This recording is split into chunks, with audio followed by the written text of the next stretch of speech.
Primera estación, el podcast de estacionpacifico.com con Miguel Ángel Vargas.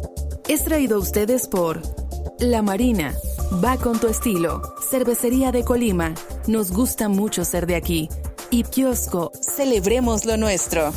Noticias, entrevistas, análisis, opinión, todo lo que necesitas saber para comenzar tu día en Colima. Primera estación, el podcast de estacionpacifico.com con Miguel Ángel Vargas. Comenzamos. Hola, muy buenas tardes, les saluda Miguel Ángel Vargas. Estamos transmitiendo desde el estudio Estación Pacífico en la tierra favorita del sol, aquí en Colima capital. Es martes 7 de abril de este 2020 y transmitimos para todo el estado de Colima y para cualquier lugar en el que interese la realidad de este hermoso lugar, este hermoso rincón del Pacífico Central mexicano, también la realidad de nuestro país y de el mundo en el que vivimos. Seguimos en esta cobertura especial por la pandemia del COVID-19, todo el esfuerzo de Estación Pacífico, de Primera Estación. El podcast de estacionpacifico.com está encaminado en buscar ser útiles, aportar elementos para ustedes, aclarar dudas, para que podamos tomar mejores decisiones como sociedad y salir más pronto de la situación compleja en la que estamos en términos de salud pública. Antes de comenzar con la información a profundidad, algunos números rápidos. Hasta el momento, en Colima se tiene registro de 5 casos de COVID-19, 2 de ellos ya recuperados, 9 casos sospechosos y 45 casos negativos. A nivel nacional se registran 125 defunciones, 2.439 casos confirmados y más de 6.000 casos sospechosos, todavía bajo análisis de laboratorio. Esto de acuerdo con los datos de la Secretaría de Salud Federal, el corte de las 19 horas del día de ayer, que a su vez implica un corte anterior de las entidades que le envían a la federación. A nivel mundial, más de 1.300.000 casos confirmados de COVID-19, casi 80.000 fallecidos en todo el planeta. Con estos números y con mucha información que compartir, comenzamos.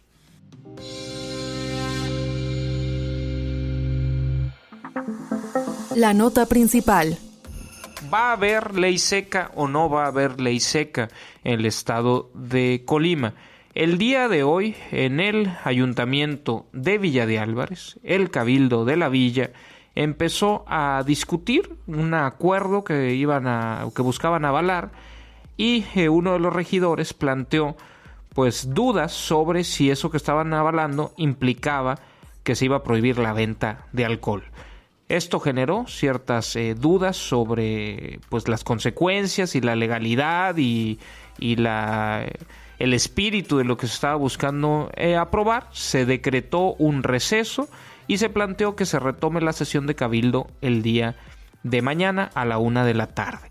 ¿Por qué en la villa estaban avalando esto? Para entender bien qué era lo que iban a avalar y qué había detrás y qué idea tienen en la mente en este, que es uno de los 10 ayuntamientos, de los más importantes, de los 10 municipios del estado de Colima. Conversamos el día de hoy, le llamé al alcalde Felipe Cruz Calvario, amablemente me tomó la llamada y me explicó lo que hay detrás. Resulta que luego de la declaratoria de emergencia por causas de fuerza mayor decretada a nivel federal la semana pasada, sesionó, como aquí lo hemos relatado, el Comité Estatal de Protección Civil. Ahí ese comité propuso y avaló hacer suya la declaratoria nacional en sus términos. Solamente se analizaron y se propuso hacer 2 adiciones a esta declaratoria. Se propuso cerrar las fronteras para actividades no esenciales, es decir, que si alguien venía de Jalisco y decía que quiero ir a la playa o quiero ir a un hotel, que se le prohibiera la entrada. Y para eso sirvieran los filtros y tal.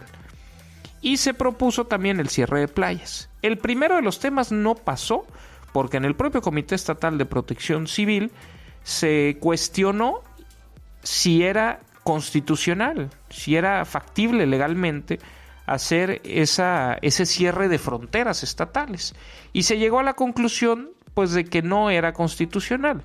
Y aunque fue una propuesta del Ejecutivo, el Ejecutivo creo que estuvo convencido al final de que no tenía los elementos jurídicos para hacer una acción de esa naturaleza. Tan es así que los argumentos de inconstitucionalidad han sido utilizados por el epidemiólogo estatal cuando se le ha cuestionado en las videoconferencias mañaneras de todos los días, lunes a viernes a las 8:30 de la mañana, sobre por qué no se adoptaron estas medidas. Él ha utilizado como la versión oficial del gobierno del estado los mismos argumentos que fueron puestos sobre la mesa por una de las integrantes de este Comité Estatal de Protección Civil.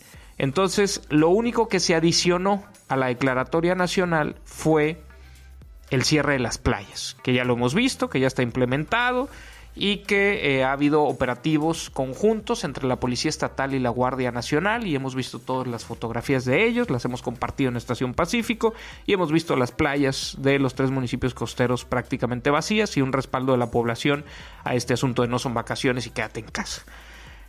¿Eso qué tiene que ver con la ley seca? Bueno, que el gobierno del estado le pidió a través de la Secretaría General de Gobierno, según me relata el alcalde Felipe Cruz, a los ayuntamientos que hicieran propia la declaratoria que viene desde la Federación con las adiciones del tema costero, que la hicieran propia a los municipios en sus términos. Y entonces eso es lo que estaban buscando hacer. ¿Para qué? Para darle solidez jurídica a cualquier acción que emprendan para tratar de impulsar el quédate en casa y el que solo esté afuera la gente que participe en actividades consideradas como esenciales en los términos de esa declaratoria. ¿Qué competencias tienen los municipios en estos temas? Pues obviamente permitir a comercios operar, y en algunos temas con ciertas restricciones, como es el caso de la venta de alcohol o el consumo de alcohol en un lugar. Entonces, por eso, hicieron bien, me parece, los integrantes del Cabildo de Villa de Álvarez, decir, bueno, esto que vamos a avalar en sus términos, ¿qué implicaciones tiene? Dado que aquella declaratoria solo marcaba las bebidas no alcohólicas como parte de la industria de las actividades esenciales, pues entonces las bebidas alcohólicas son no esenciales. Y en ese sentido, ¿qué implica para los ayuntamientos? Se preguntaron en el Cabildo. ¿Esto implica que tenemos que prohibir la venta de alcohol? Y bueno, eso es lo que se está discutiendo. Le pusieron pausa en la villa, se van a reunir los alcaldes. Me cuenta el alcalde Felipe Cruz que tiene un chat, un grupo de WhatsApp, que ahí varios plantearon dudas, no solo sobre el tema del alcohol, sino cómo van a avalar este tema ya en sus respectivos cabildos y de las consecuencias que pudieran tener. Se van a reunir mañana a las 10 de la mañana, quieren tener una postura conjunta, ya veremos si los 10 o 8 o algunos alcaldes tienen una postura y otros otra. Pero yo solamente quisiera decir que en el espíritu de la declaratoria de emergencia por causas de fuerza mayor por esta contingencia sanitaria que planteó el gobierno federal, bueno, el Consejo Nacional de Salubridad, o de Salubridad Nacional, no sé, no recuerdo ahorita el orden de las palabras en ese nombre, pero el Consejo de Salubridad en el ámbito nacional, en el espíritu de lo que plantearon, no estaba que se prohibiera la venta de alcohol.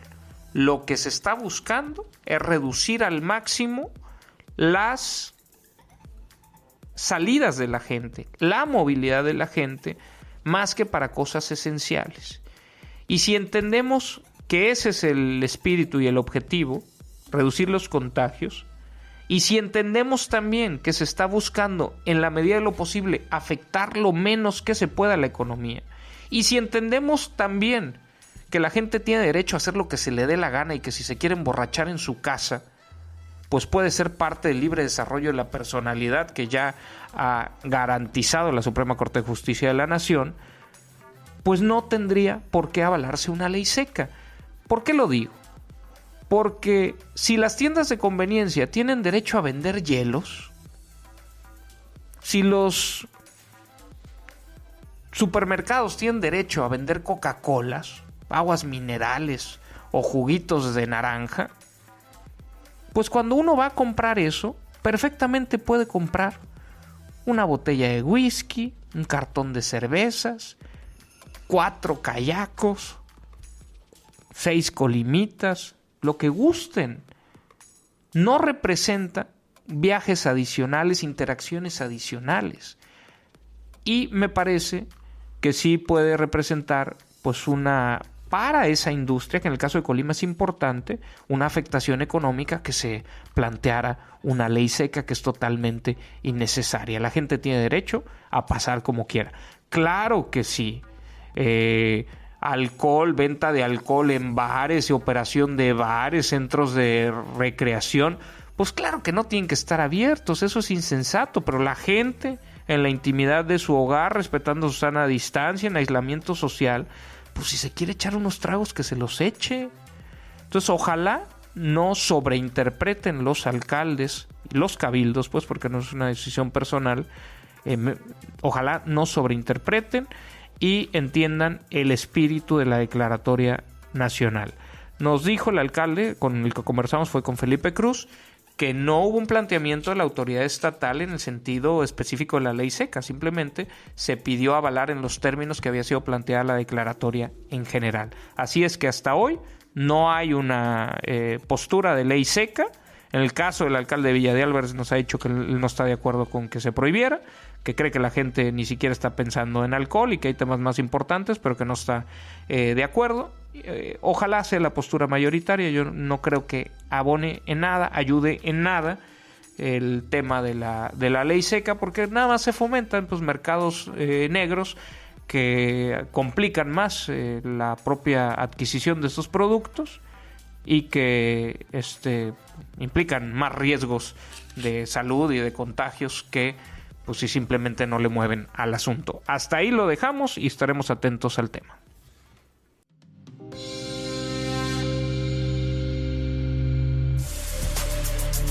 Las breves.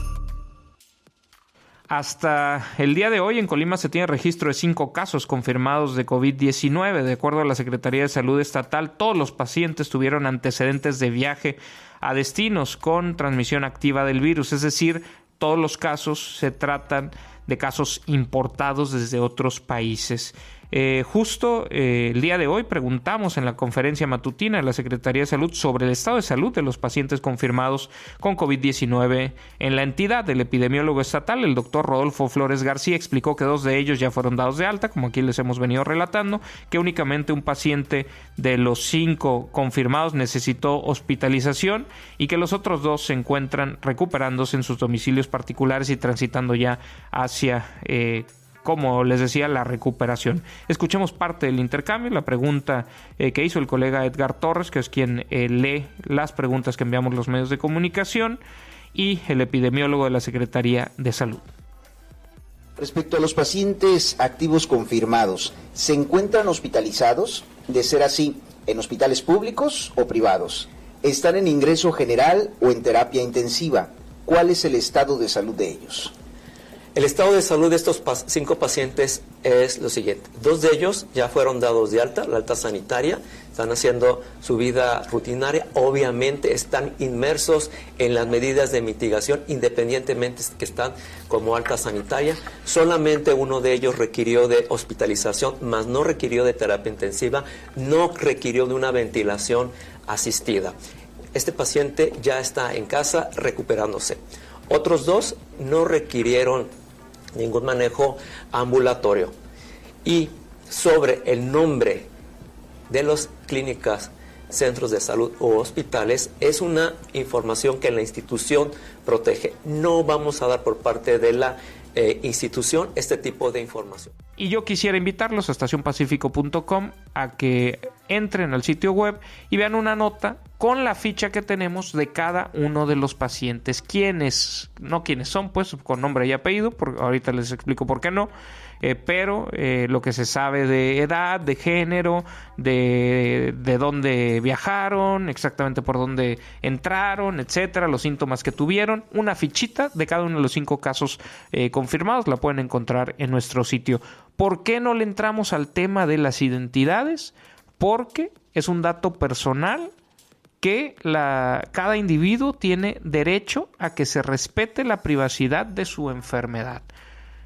Puede haber consecuencias laborales para las empresas en las que trabajan, para su entorno social que los empiece a tratar como apestados, y pues esto, si están muy preocupados de quiénes son y de que sí está el personaje, porque por ejemplo en uno de los casos nosotros no lo hemos dicho y nos vamos a mantener sin decirlo porque nos parece irrelevante, pues es una persona que ya se ha revelado su identidad en otros medios de comunicación, que tiene cierta relevancia social, cierta importancia para algunos grupos de la sociedad colimense, y pues por ello se busca generar alarma. A ver, tratemos a todos como si estuvieran infectados, pues, y no nos vamos a contagiar nadie. Si te cuidas, si estornudas, el estornudo de etiqueta, si te lavas todo el tiempo las manos, si no andas paseando en momentos que no se debe hacer eso, pues te vas a proteger. Entonces da igual quiénes son. La cosa es cuidarnos todos, cuidarnos en todo momento. Les invito pues a ver esta nota con estas 5 fichitas de los 5 casos y así la iremos actualizando conforme avance esta pandemia en la entidad. Más información en estacionpacifico.com.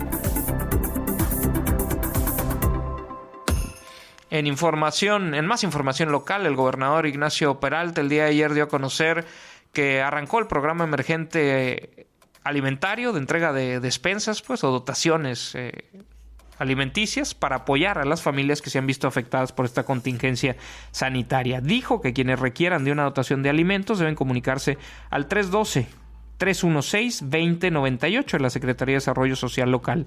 312-316-2098. El mandatario estatal precisó que se trata de despensas muy básicas con productos para subsistir durante la contingencia sanitaria, que estos kits serán entregados exclusivamente a personas de los estratos económicos más vulnerables. Así lo dijo el gobernador a través de un mensaje emitido en su cuenta de Facebook. No podemos permitir que por el aislamiento enfrenten hambre en los hogares.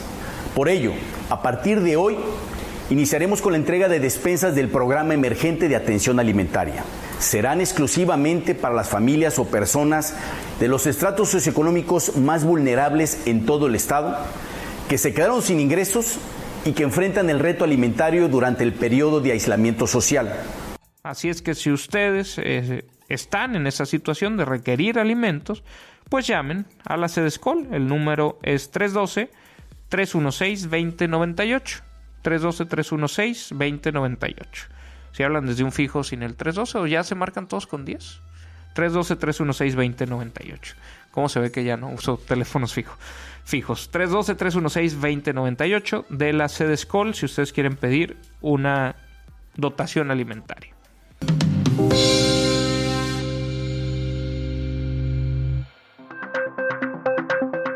Información nacional.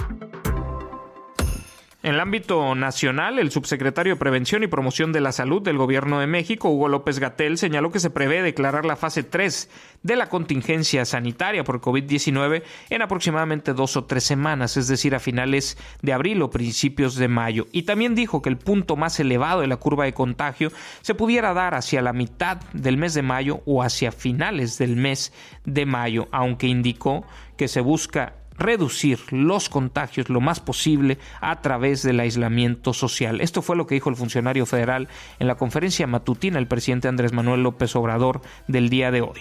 La epidemia va a continuar y va a continuar hacia la alza y vamos a tener el momento de la fase 3 en aproximadamente 2 a 3 semanas, donde vamos a tener una gran intensidad de transmisión, pero queremos que esa transmisión sea menor si nos mantenemos en casa. Quedémonos en casa, es muy importante, insistimos, la epidemia sigue al alza y seguirá al alza hasta llegar a su máximo en la mitad de mayo o finales de mayo, y necesitamos reducir. Lo que vamos a ver en ese momento depende de lo que hagamos hoy. ¿Qué es la fase 3? Es la etapa en la que se contempla que aparezcan la mayor cantidad de casos, que se cuenten ya por miles, que se dé una transmisión pues ya casi en todo el territorio nacional, es decir, que no sean focos aislados en algunos estados, y bueno, marca un inicio de la fase más compleja, en la que también ha dicho Hugo López-Gatell que el reto será la ocupación hospitalaria, que el sistema hospitalario se dé abasto. Y en eso también ha dicho que el plan de reconversión hospitalaria es crucial y que no será raro pues ver que aunque están dentro de la planeación, bueno, sean hospitales temporales, ¿no? En carpas, en estacionamientos, obviamente con las condiciones, pero en lo que se requiera una cantidad de espacios mayor a las camas de hospital que se tienen actualmente. Así es que fase 3 empezará en 2 o 3 semanas y el punto máximo de contagios a mediados de mayo o finales de mayo. Es parte de lo que se ha discutido en la arena nacional. Y también habría que mencionar la carta que le envió el senador Dante Delgado al presidente López Obrador criticando su plan de rescate económico, que le dice que ni es plan ni es rescate. Y bueno, hace una serie de señalamientos que son coincidentes con lo que ha planteado diversas organizaciones empresariales. El presidente López Obrador, por su parte, también en la mañanera reiteró su posicionamiento respecto a que los partidos políticos tendrían que donar parte importante de los recursos con los que cuentan para financiar sus actividades políticas para la atención de esta contingencia. Son dos de los temas importantes del ámbito nacional.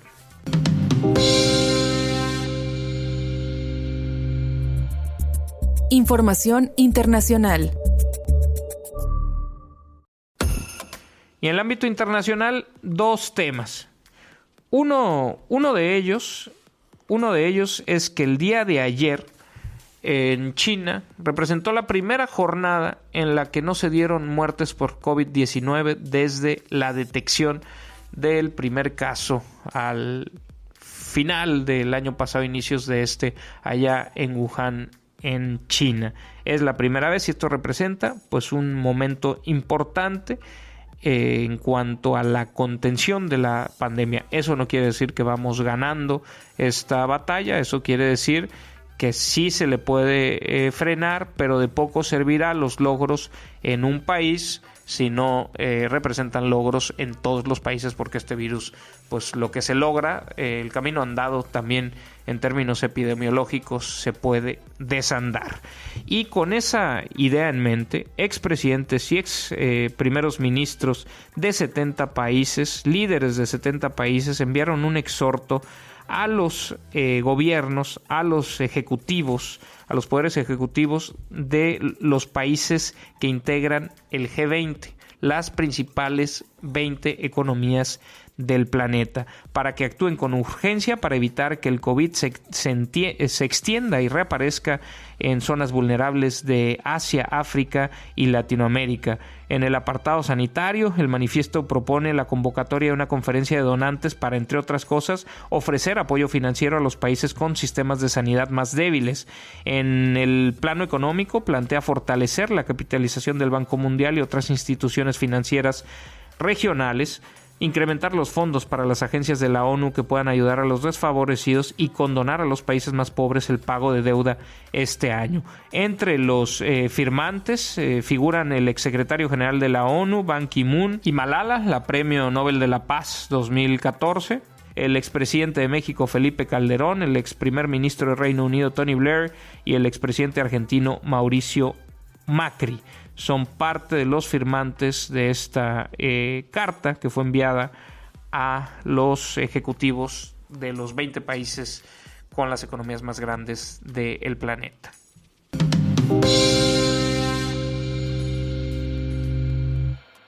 Y con esta información terminamos el episodio de hoy. A nombre de todo el equipo de Estación Pacífico, yo me despido. Soy Miguel Ángel Vargas y les deseo que tengan el martes que ustedes se merecen.